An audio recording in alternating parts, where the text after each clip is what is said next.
वाल्मीकि की नजर जंगल के अंदर रतिक्रीड़ा में आनंदमग्न होकर अत्यंत सुरीली आवाज में गाते क्रौंच पक्षी के एक जोड़े पर पड़ी। अचानक निषाद जाति का एक दुष्ट शिकारी अपने छुपने की आड़ से बाहर निकला और उसने बाण चला दिया। उसके बाण से बिंधा नर क्रौंच दर्द से चीत्कार करता हुआ जमीन पर गिर पड़ा। मृत्यु की पीड़ा से छटपटाते हुए और रक्त से लथपथ अपने संगी को देखकर मादा क्रौंच करुण स्वर में रोने लगी। पल भर में ही वह ऐन्द्रिक आनंद के शिखर से दुख के गर्त में पहुंच गई थी। यह देखकर वाल्मीकि का हृदय दुख से भर उठा और उन्हें वह शिकारी घोर पापी जान पड़ा। क्रोध से उबलते ऋषि ने शिकारी को शाप देते हुए कहा, ओ पक्षियों के हत्यारे, तुझे जन्म जन्मांतरों तक कभी शांति न मिले। अपनी संगिनी के साथ सुख भोगते एक भोले भाले अबोध जीव की ऐसी निर्दयतापूर्वक हत्या करने के लिए यही तेरा दंड है।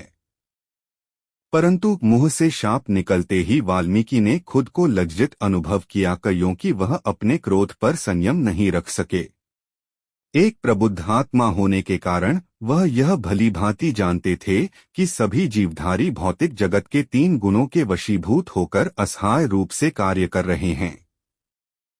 इस प्रकार वाल्मीकि को इस बात पर खेद हुआ कि उन्होंने शिकारी का प्रतिकार करके उसे शाप दे दिया, परंतु साथ ही इस बात का भान होते ही उन्हें आश्चर्य हुआ कि उनके मुख से शाप के शब्द छंद की सही सी मात्राओं के रूप में बाहर निकले, और ऐसा जान पड़ा कि वाल्मीकि के इस शाप में भगवान राम की जीवंतता में चित्रित उस प्रबल भावनात्मक अभिव्यक्ति का संकेत था जिस पर वह नारद जी के साथ हुई भेंट के बाद से ही विचार कर रहे थे।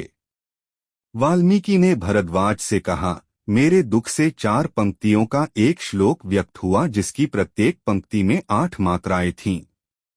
शोक से एक अत्यंत सुंदर श्लोक निकला जिससे यह पता चलता है कि बिना करुणा के कोई भी मौलिक काव्यात्मक अभिव्यक्ति संभव नहीं है।